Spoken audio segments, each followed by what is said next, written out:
So, welcome to my kitchen. We're just gonna go over some foods that I like, that I find enjoyable. So, I have a selection of fruits and some Arabic food that I like.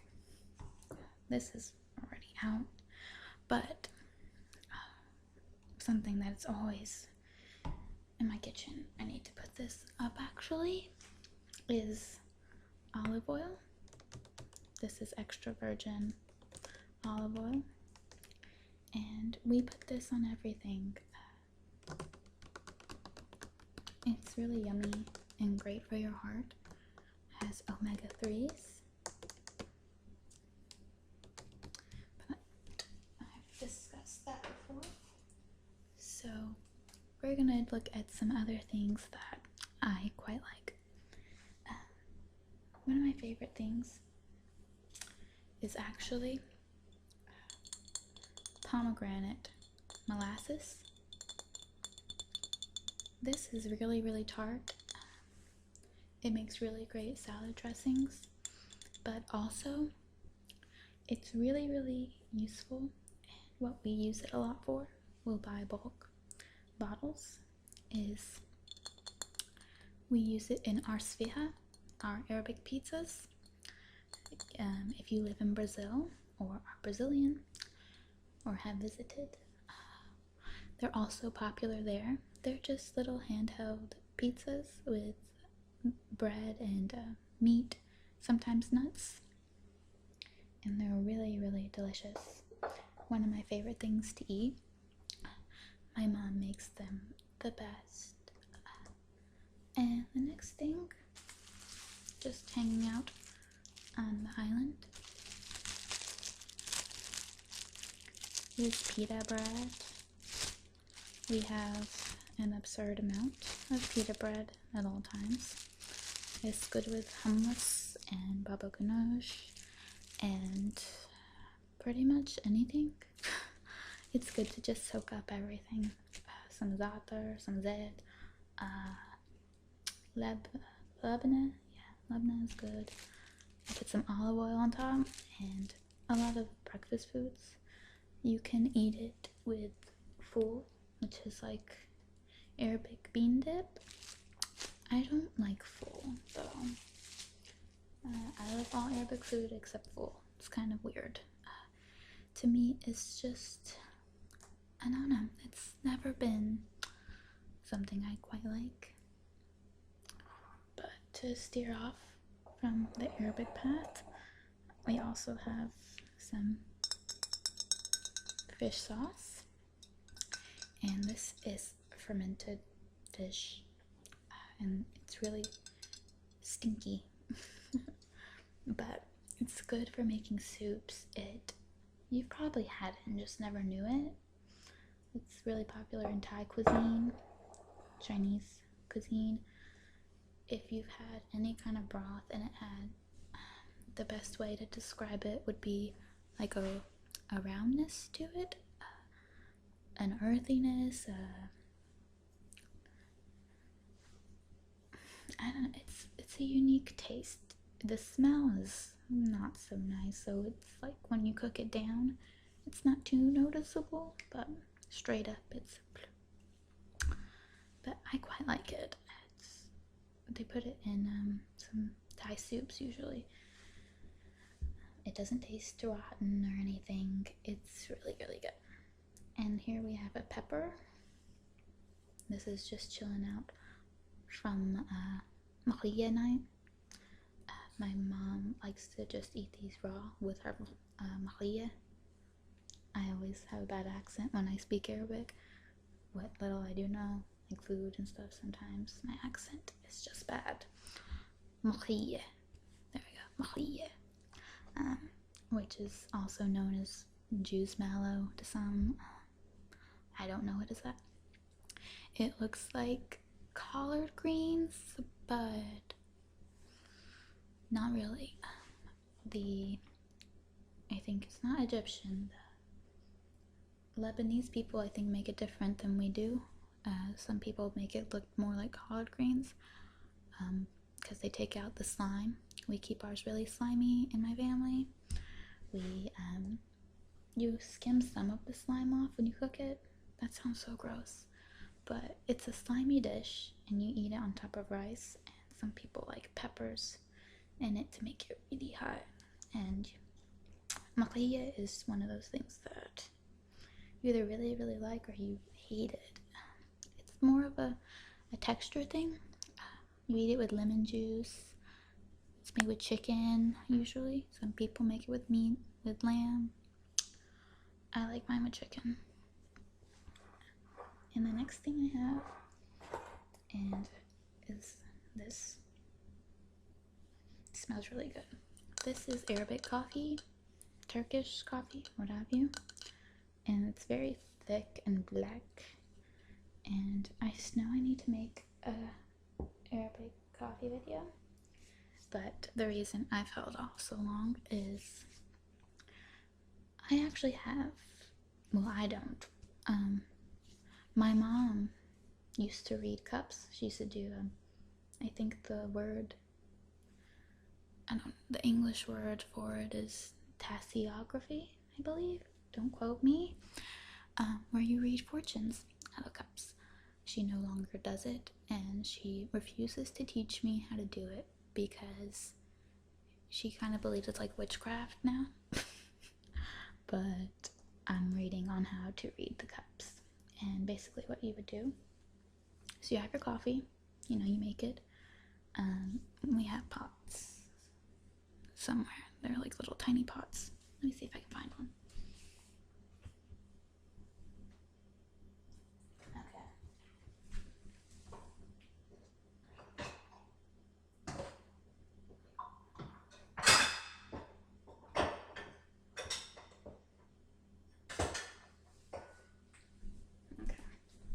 So this is the pot.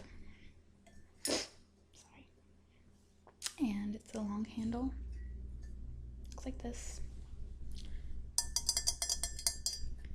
And for this size pot, I would say I don't do measuring. I'm really bad. My mom, when she teaches me to cook or make coffee, we don't measure. So my grandma doesn't measure anything. I'd say probably 2 to 3 spoonfuls. Again, not accurate. They're like heaping, depending how strong you like it. And you heat it, and you stir, pull back off the flame because it starts bubbling. Stir, stir, stir. And you keep going until it no longer bubbles, really doesn't have that foam. Then you would pour into your cup, drink it.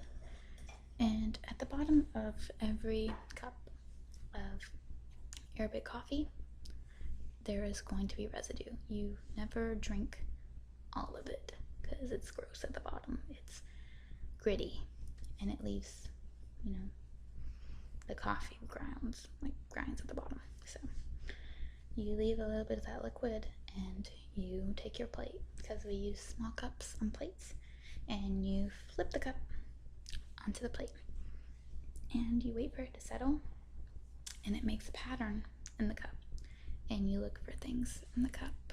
You need to know how to read it, or it just looks like lines. I don't know quite how to do it yet, and so I'm kind of learning. But she stopped doing it because she's too good at it. My mom's always kind of had, she's kind of had like psychic abilities, and she doesn't like it that she has it, so she kind of shies away from it. Another thing that is kind of Arabic of us, I guess. Every Arabic household has one of these. If they don't, they're lying. You mash stuff in it. This is mostly used for makhia night, where you put your garlic and your salt, and then you mash it and you make that paste, and you'll fry it in a pan, a small one, and then you'll have your pot of makhia on the stove, and you'll take your frying garlic and then dump it and start spooning it with the pan. And it's really yummy, but that's mostly what we use that for, just grinding garlic. Now this is another one of my favorites. We're having this for Easter. These are grape leaves. I am pretty good at rolling these, actually. I'll make a great wife one day. These are one of my favorite things to eat. You know, you need to rinse them and stuff so they're not too salty, because they are preserved to like salt. And you put meat and rice in them. All of our recipes are like the Jordanian, Palestinian ways. I know some people call them dolmas. These are, to us, again, excuse my accent in Arabic. These are wara doali. Wara doali. There we go. That's what we call them. Some people call them dolma. I think it's Greek people. To us, wara doali. So, and again, ours aren't vegetarian. We put meat in them. Sometimes make them with turkey necks. We know you make stuffed squash, turkey necks, and grape leaves. We've had them with lamb tongue, chicken, meat, whatever we have on hand. It's kind of, I mean, to some people that would seem peasant food, but that is the dish that you make when you want to impress. It's very painstaking to make too, because you roll each one by hand. I also, something close to this that we eat are rolled cabbage. I think German people or something do something like that too. We roll our cabbage, well, you know, you boil it, then you take the leaves off, and you stuff it with meat and rice. We like rice and meat a lot. That's pretty much our basis. And, you know, you put them in a pot, and put a plate over it, and you just like steam them, boil them, and has a lot of garlic. It's really yummy. Similar, but different. And then we just have, you know, some oranges, some cuties.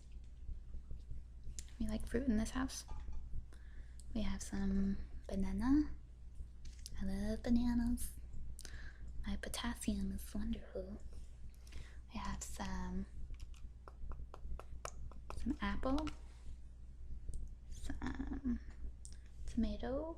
These aren't fully ripe. I think they're from my mom's garden, so they're kind of ugly. Green tomato. My dad likes eating these because they're sour. I like them in like a jam or fried. I don't like them plain. And yeah, you know, normal stuff. Rice. Excuse my doctor shirt. Sweet potato. Right here.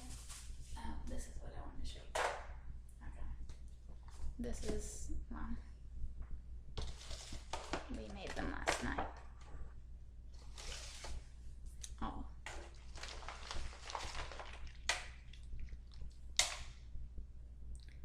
Let me see if I can. You see these little. These are grilled green chickpeas. We call them hamla. And we spice them up and we bake them, and they're really, really yummy. Again, they're just chickpeas, green chickpeas. Let's see if I can pull one out and show you what they look like. Here we go, I have one. Let's see if I can. Oops. They're really small, and you just snap on these. They're really pretty good. A little bit salty. It really depends how you season them. But those are really yummy if you're just peckish. So I think that's everything I will show you today. Just some of my little favorite ingredients. I hope that you enjoyed this, and I'll see you next time. Hopefully do a coffee video soon. And I'll see you later, guys. Bye.